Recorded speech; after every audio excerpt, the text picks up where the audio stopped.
शान्ताकारं भुजगशयनं पद्मनाभं सुरेशं विश्वाधारं गगनसदृशं मेघवर्णं शुभांगं लक्ष्मीकान्तं कमलनयनं योगिभिर्ध्यानगम्यं वन्दे विश्वं भवभयहरं सर्वलोकैकनाथं। सम्पूर्ण दर्शक तथा श्रोता महानुभावहरू नमस्कार। आज हामी वैशाख मास महात्म्य अन्तर्गत चौथो अध्यायको कथालाई श्रवण गर्न गइराखेका छौँ। भक्तिपूर्वक श्रवण गर्नुहोला। अथ चतुर्थोऽध्यायः। तृतीय अध्यायसम्मको प्रसङ्गमा वैशाख मासको समयमा के दान गर्दा पुण्य प्राप्त हुन्छ भनेर बताइसकेपछि अब चौथो अध्यायको प्रसङ्गमा नारदजीले व्याख्या गर्नुहुन्छ।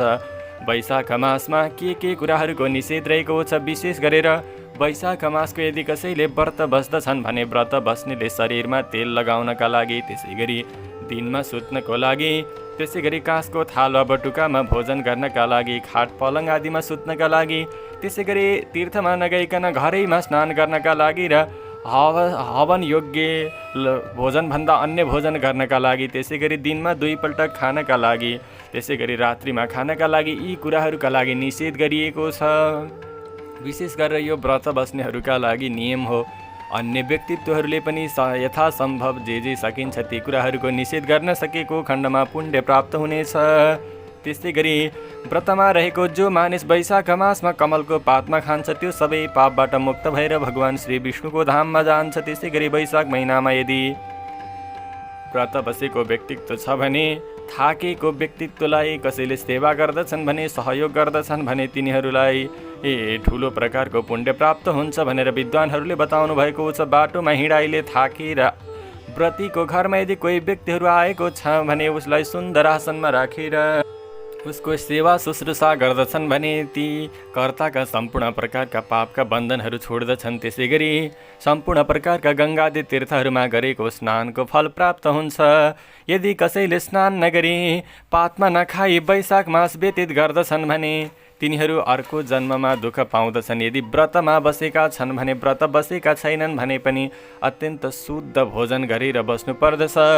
त्यसै गरी सुदृढ शरीर भएको, रोगरहित तथा स्वस्थ भएर पनि मानिसले अल्छी गरेर वैशाख मासमा स्नान गर्दैनन् भने तिनीहरूलाई ठुलो प्रकारको आपतहरू आउने सम्भावना रहन्छ। उनीहरूलाई भगवानको भक्तिबाहेक अरू कुनै कुराले पनि जोगाउन सक्दैन। तसर्थ वैशाख मासको समयमा वैशाख मासको व्रत गर्न नसके पनि स्नान अवश्य गर्नु पर्दछ। हे राजेन्द्र, मेष राशिमा सूर्य हुँदा जो वैशाख महिनामा घर बाहिरका तीर्थहरूमा गएर एक पटक पनि स्नान गर्दैनन्, अर्थात् धारा कुवाहरूमा गएर भए पनि स्नान गर्दैनन्, उनीहरूलाई पुण्यको उदय हुँदैन। त्यसै गरी स्नान नगरी अरू दिन केही दान पनि नगरी जसले वैशाख मास बिताउँछ उनीहरूलाई धर्मको मार्ग खुल्न अत्यन्त गाह्रो हुन्छ। तसर्थ वैशाख मासमा एकपटक न एकपटक कहीँ गएर स्नान गर्नु, त्यसै गरी केही न केही दान अवश्य पनि प्रदान गर्नु। वैशाख मासमा भगवान विष्णुको स्मरण गर्दै जो नदीमा स्नान गर्दछ त्यो 3 जन्मदेखि आर्जित गरेका सम्पूर्ण पापहरूबाट छोड्दछ। यसमा संशय छैन। जो वैशाख महिनामा सूर्योदय कालमा बिहान समुद्रमा मिल्ने नदीमा गएर स्नान गर्दछ त्यो 7 जन्मदेखि आर्जित गरेका पापहरूबाट त्यसै क्षणदेखि मुक्त हुन्छ। वैशाख मासमा उषा कालमा जो मनुष्य 7 गङ्गा यानि 7वटा गङ्गाका मध्ये कुनै एकमा स्नान गर्दछ त्यो करोडौँ जन्म गरेको पापबाट मुक्त हुन्छ। यसमा कुनै सन्देह छैन। भागीरथी गङ्गा, बुढी गङ्गा, यमुना, सरस्वती, कावेरी, नर्मदा, बेडी यिनीहरूलाई सप्तगङ्गा भनिन्छ। वैशाख महिनामा प्रातः जो काल व्यक्ति आफै बनेका झिल तालहरूमा स्नान गर्दछ त्यो जन्मदेखि गरेका सबै पापहरूबाट मुक्त हुन्छ। यसमा संशय छैन। वैशाख महिना लागेपछि जो जलाशयहरूमा प्रातःकालमा गएर स्नान गर्दछ त्यसका सञ्चित महापातक पापहरू पनि त्यसै नासिन्छन्। हे भूमिपालक, जसरी रसहरूमा दूध श्रेष्ठ छ, दूधभन्दा दही श्रेष्ठ छ, दहीभन्दा घिउ अधिक श्रेष्ठ छ, त्यस्तै प्रकारले सबै महिनाहरूमा कार्तिक महिना श्रेष्ठ छ। कार्तिकभन्दा अधिक श्रेष्ठ माघ मास र माघभन्दा पनि श्रेष्ठ वैशाख मास छ। त्यसैले यस वैशाख मासमा गरेको धर्म वरको बिउ झैँ बढ्दछ। मनुष्य धनवान होस् वा धनहीन, दरिद्र होस् अथवा पराधीन नै किन नहोस्, जसले जो वस्तु प्राप्त गर्दछ त्यो ब्राह्मणलाई दान गर्नुपर्दछ, गरिब दुखीहरूलाई दान गर्नुपर्दछ। कन्दमूल फल साग नुन गुड काठ पात पानी मोही पदार्थहरूको जति दान गर्न सक्यो उत्तरोत्तर त्यति नै बढेर जान्छ नदिकन। त ब्रह्मादि देवताहरूलाई पनि केही मिल्न सक्दैन, तसर्थ आफूसँग जे सम्भव छ जे छ त्यो कुराहरूको वैशाख मासमा दान गर्नु अत्यन्त पावन कुरा हो। दान नगर्ने व्यक्तित्वहरू दरिद्र हुन्छन्।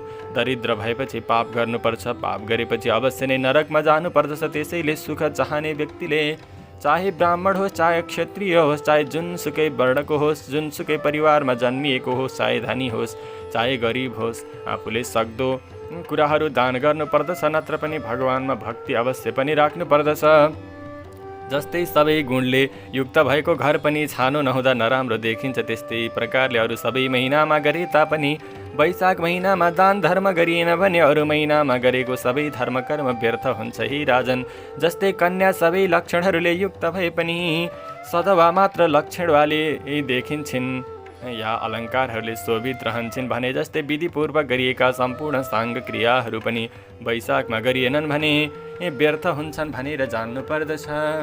जसरी मानिसमा सबै प्रकारका गुणहरू भएर पनि दया छैन भने सबै गुणहरू व्यर्थ हुन्छन्, त्यस्तै वैशाख मासको धर्म गरेन भने सबै गुणले युक्त मसलाहरूले युक्त भएको पनि साग सब्जी नुन नहुँदा जसरी रुचिकर हुँदैन त्यसरी नै सबै क्रिया रुचिकर हुँदैनन्। हे राजन, जस्तै सबै प्रकारका श्रृङ्गारले युक्त स्त्री पनि वस्त्र लगाएकी छैनन् भने नराम्री देखिन्छन्, त्यस्तै अरू महिनामा मात्र गरेर वैशाख महिनामा नगरेको पुण्य पनि सत्पुरुषहरूले सेव्य हुन्छ, न फल प्राप्तिको कारण नै बन्न सक्दछ। अरू महिनामा जति पुण्य क्रियाहरू गर्दछौँ त्योभन्दा बढी वैशाख महिनामा गर्नु अत्यन्त पावन कुरा हो।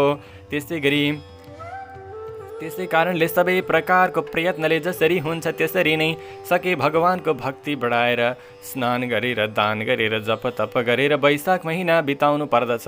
यी धर्म नियमहरू अवश्य नै गर्नुपर्दछ। मेष राशिमा सूर्य भएको बेलामा वैशाख मासमा भगवान मधुसूदनको प्रसन्नताको उद्देश्यले भगवानलाई सम्झँदै प्रातःकालमा स्नान गरेर भगवान विष्णुको पूजन गर्नुपर्दछ।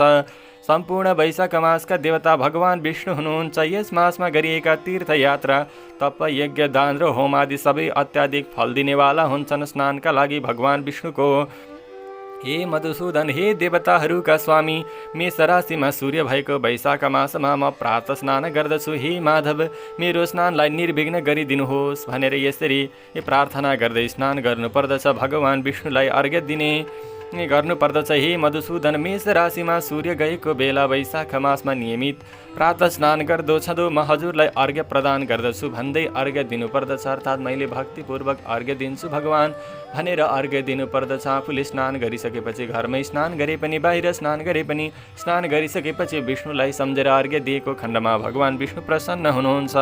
गङ्गादि सबै पवित्र नदीहरू, सबै पुण्यतम तीर्थहरू तथा सबै उत्तम हृदहरू जलाशयहरू मैले दिएको अर्घ्य लिएर अत्यन्त प्रसन्न हुनुहोस् भनेर प्रार्थना गर्नुपर्दछ। ब्रह्मादि सम्पूर्ण देवताहरू, सबै ऋषिहरू तथा समस्त भक्तजनहरूले मैले दिएको अर्घ्यलाई ग्रहण गरेर मलाई यथोक्त फल प्रदान गर्नेवाला हुनुहोस्, अर्थात् मैले मागेको वर प्रदान गर्नुहोस् भनेर स्नान गर्नुपर्दछ, अर्घ्य दिनुपर्दछ। हजुर सबैभन्दा श्रेष्ठ हुनुहुन्छ।